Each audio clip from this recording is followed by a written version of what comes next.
نعم بكل تأكيد. الملعب الخصم، بالتالي هذه تتغير الاستراتيجيات. الكرة الثابتة مهمة جدا.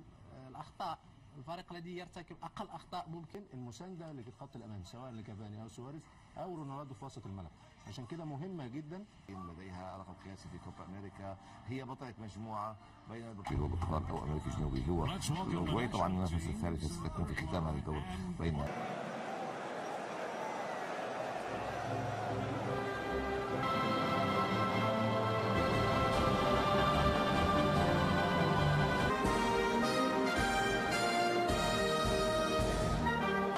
بسم الله الرحمن الرحيم. مشاهدينا الافاضل اينما كنتم، مرحبا اهلا وسهلا، نحييكم من التقلم مشهوره بمتاحفها الكثيره ومعاهدها وجامعاتها، وتحمل رفقة موسليرا في الحراسه، لاكسالت في الرواق الايسر، جودين وخيرينا، فرناندو سانتوش مدرب البرتغال منذ 2004 هدف لحد الان، سجل 5 اهداف من كرات ثابته ولم يتلقى. المأموريه صعبه جدا. اليوم سنتعرف على من سيواجه منتخب فرنسا. سجل هدف مع منتخب بلاده. كرة من هنالك ديغو لاكسالت البعيدة تماما، التوزيع باليسرى، ماريو قائمة ثاني، بابا خطيرة، الله ينفذ الركنية هايلة، والله الدفاع خرجها، تبقى دائما بابا قوية، ولا للتسديد من بعيد من كريستيانو رونالدو. فرناندو موسليرا في المكان المناسب يتمكن من صد هذه الكرة الأولى.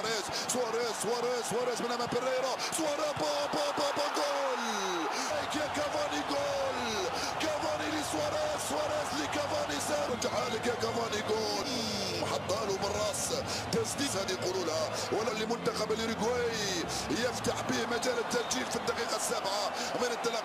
ورائع الجول الثاني لإديسون كافاني الذي يلتحق كذلك بدوره، والحكم يقول وراء التسلل، حكم المباراة يقول وراء التسلل من غونزالو جيرو، بابا خطيرة، الدفاع صد، حاولت التسديد من بعيد ثم راح لكم سواريز، عنده الكرة، بابا سواريز،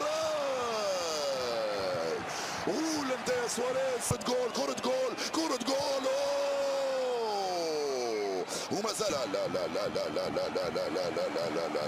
كرات مثل هذه عالية. بريرا توزيع عرضية، موسليرا، كرة بيريرا يسدد كرة أرضية، بابا رائعة، سواريز حطها لك في الزاوية اليسرى، يو بالي قداش ولمسة يده، تم من سجلوا الأهداف، يعني أنهم في أحسن أحوالهم البدنية. ماريو مرت خطيرة، حاسيلس في تنفيذ التماس، كرة بعيدة، تغطية دفاعية من فونتي، ما زالت أوروغوايانية عن طريق اللاعب توريز، الكرة البينية رجعت على الجهة اليسرى في الراس وغيريرو، لا ندري، المهم أن الجدار مطالب من كريستيانو رونالدو في تنفيذ هذه المخالفة، على التركيز الكبير عند رونالدو، الدفاع بشجاعة، ما زال عنده الكرة، يجي فيسينو، يفضل من هنالك سواريز، استلمها سواريز من أمام فونتي، وكافاني دخل، توزيعها من ماريو وموسليرا، كافاني يخرج لك، ولكن لا ننسى بأنه في الجميع إلا أمام لويس سواريز مددا، ولمارتين كاسيريس امام انظار هذا الذي نزداد تعاطف من منطقته، خرج والاكسلت، والدفاع جودين ينقذ الموقف، ثم ترجع مجددا ناحيه برناردو سيلفا في القائمه الاول، ضاعت الكره تروح في الوسط في اتجاه اللاعب ادريان سيجاريرو، الحارس موسليرا، الوضعيه كانت مليحه بالنسبه لريكارديرا، برناردو رونالدو، التسديده ردت عن رونالدو، ولكن في البرتغال برناردو وليس رونالدو، نعم هو صانع اللعب،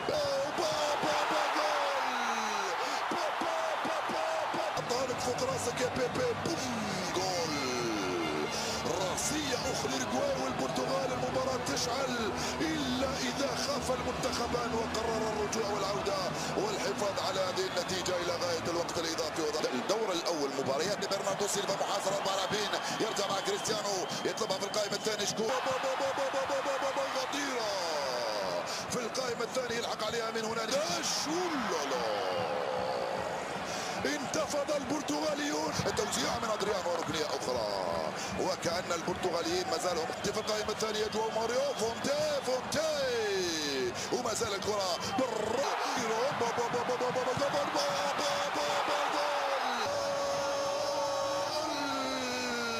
وقت كنا نتوقع البرتغال جاء الإيريغواي جول. هدف ثاني في لحظات تكسر المعنويات، هدف ثاني برجله اليمنى ولا اروع. ديسون كافاني جول. الان تغيير برتغالي سيحصل. كواريشما في التنفيذ. الازرق غلب، الازرق تفوق. توزيع لا لا لا لا لا لا لا لا لا يا جيريرو، بعيده تماما هذه الكره، راحت مباشره. بابا ضاعت وجول. ولا واحد يا كواريشما وركسالت يخرجها للتماس. رونالدو الدفاع. جواو ماريو مجددا مع كارفايو. هايلا في اتجاه التغييران في نفس الوقت. فضل الركنيه من كواريشما.